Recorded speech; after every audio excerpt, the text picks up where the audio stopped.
il faut dire qu'il est difficile pour un chef qui est encarté de continuer d'avoir le respect de toutes ces populations. Dans l'entendement des populations, ou bien dans l'entendement de la grande majorité des populations, le chef doit être au-dessus de la mêlée. Le chef ne doit pas être militant d'une formation politique. Parce que le chef est censé être considéré comme le père de tous les enfants de sa contrée. Une fois qu'il décide d'être militant d'une formation politique, il soulève immédiatement l'adversité de ceux qui ne sont pas de la dite formation politique. Ça devient automatique. La politisation des chefferies traditionnelles est un des éléments qui a contribué à la déstructuration de l'autorité des chefs traditionnels. C'est un phénomène qu'il faut absolument prendre en considération. Vous voyez par exemple dans l'affaire de Martinez-Zogo, dans l'affaire de M. Mono Ndiana. Lorsqu'ils disent que c'est leur fils, Mono Ndiana n'appartenait plus à la Léquier. Mono Ndiana était un homme qui appartenait au Cameroun. C'est-à-dire que la production intellectuelle de M. Hubert Mono Ndiana n'appartenait plus à la seule Léquier. Mono Ndiana, à la fin de sa vie, s'est vu mourir. Il s'est vu mourir avant cet accident-là. Il mourait à petit feu.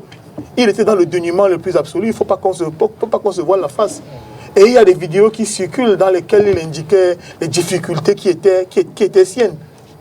Donc aujourd'hui, vous vous rendez compte qu'en réalité, les chefs dans ce dossier-là ont fait de la récupération. Ils font de la récupération parce qu'il faut absolument faire patte blanche. Il faut absolument démontrer aux tenants du pouvoir qu'on est prêt à tout pour pouvoir soutenir le pouvoir RDPC. En réalité, ce qu'ils ont fait, ce sont des pratiques de sorcellerie. Parce que lorsque vous lisez l'article 251 du code pénal camerounais, vous comprenez pourquoi tout à l'heure je vous disais que la machine judiciaire est téléguidée, elle ne se met pas en branle automatiquement. En réalité, ce chef aujourd'hui aurait dû être interpellé. Vous ne pouvez pas vous permettre de prendre la photo d'un individu, vous mettez à la télévision, vous faites des incantations et ensuite vous allez enterrer le cercueil et vous glosez de cela et la République ne pose aucun acte, personne ne pose aucun acte pour vous stopper. C'est des pratiques de sorcellerie. Même s'ils le faisaient pour rire, ils doivent d'abord subir la rigueur de la loi. Malheureusement, ça n'a pas été fait. Quand on dit que c'est justifié par le fait que c'est là on a attaqué leur fils, on a attaqué leur fils Mono Ndiana et qu'en Afrique on respecterait les morts, c'est faux. Nous sommes tous africains. Nous sommes tous africain. Le respect qu'on doit aux gens est inversement proportionnel au comportement qu'ils ont eu tout au long de leur vie. Je vous prends par exemple, même chez moi, jusque dans ma famille, ceux de mes oncles qui ont été irresponsables, quel que soit le grand âge qu'ils ont, rarement on leur donne du tonton. On les appelle avec leur prénom, je vous le dis. Et c'est le cas dans votre famille. Parfois, ils ne se sont pas mariés, ou parfois, ils sont mariés, ils ont passé le temps à faire vivre des tribulations à leurs épouses, ils ne s'occupent pas de leurs enfants. Personne ne les respecte. Et ce n'est pas le jour où ils vont décéder qu'on va venir se mettre et dire qu'ils étaient les meilleurs de la terre. Non, c'est faux. Les chefs régionaux de l'Équier avaient un agenda qui était le leur. Et leur agenda n'avait rien à voir avec Hubert Mono Ndiana. C'est qu'il fallait trouver un prétexte pour pouvoir tailler un costume sombre au professeur. Et dans la question que je pose, est-ce qu'il est possible de faire cohabiter les chefferies traditionnelles et le pouvoir politique sans que l'un ne soit inféodé par l'autre? Est-ce qu'il est possible? Il est possible s'il y a une espèce d'étanchéité dans la séparation entre les chefferies traditionnelles et...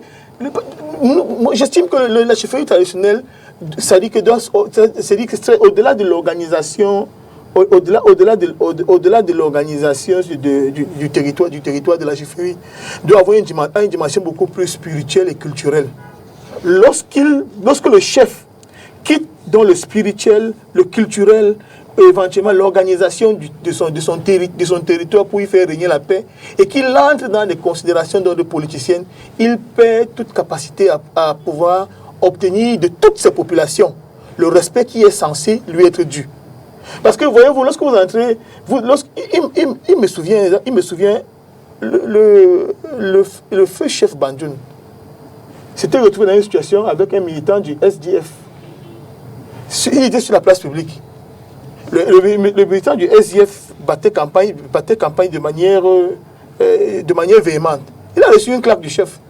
Il a dit que si c'est mon chef qui me donne la claque, je ne réagis pas. Mais si le chef militant du RDPC me donne une claque, je vais réagir.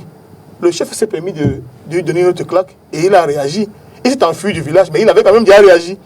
Ce qui est quand même impensable pour un chef de cette hauteur. Vous voyez qu'on a de la peine aujourd'hui de pouvoir citer sur les doigts d'une main les chefs qui peuvent avoir la stature de Sokoundjou, qui disent ce qu'ils pensent. Lui aussi, il reçoit les 200 000 qu'on donne aux différents chefs de premier degré.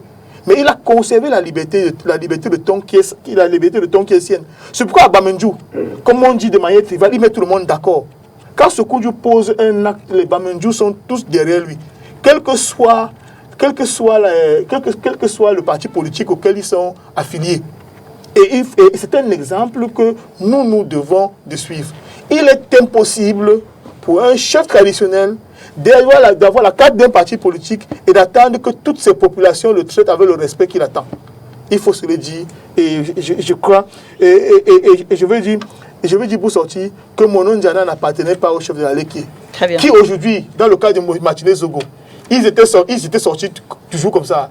Ils ont déclaré que c'est leur fils, qu'ils allaient prendre le corps de Martinez Zogo, qu'ils allaient amener à Vomeka. Mais qu'est-ce qui s'est passé? Quelques jours après, ils sont venus se dédier. Le chef ne se dédie pas. Vous avez déjà vu un jour Sokoundjou, parce que quand on parle, parce que Sokoundjou est une lumière. C'est un exemple parmi ces chefs, parmi les chefs au Cameroun. Vous avez vu un jour Sokoundjou se dédie, le chef ne se dédie pas. Parce qu'il ne parle pas à l'emporte-pièce. Malheureusement, les chefs que nous avons vus là, ils ne donnent pas des raisons aux populations d'avoir du respect pour eux. Ça se voit qu'il y a des prébandes. Je ne dis pas qu'il faut donner crédit à ce qui a été vu sur les réseaux sociaux, mais il a été prétendu qu'après ils ont dû se battre pour le partage des prébandes. C'est ce qui a été dit sur les réseaux sociaux. Bon, je ne donne pas foi à cela, je dis que je ne donne pas foi à cela. Mais vous imaginez qu'une telle assertion ne peut pas être émise contre Sokoundjou. On ne peut pas commencer à penser que Sokoundjou aurait pris 1 franc pour pouvoir poser un acte politique. Mais cela, lorsque vous voyez, ça dit que ces atermoiements, cette manière protéiforme de prendre les débats où on change, on est éternellement changeant, ça fait que les gens ne croient pas à votre capacité à être intègre. Parce que c'est l'intégrité qui est la boussole du chef. L'intégrité est la boussole du chef. Quand le chef dit une chose, parce qu'on sait qu'il est intègre, qu'il ne peut pas prendre parti contre les intérêts de ces populations, on exécute ipso facto.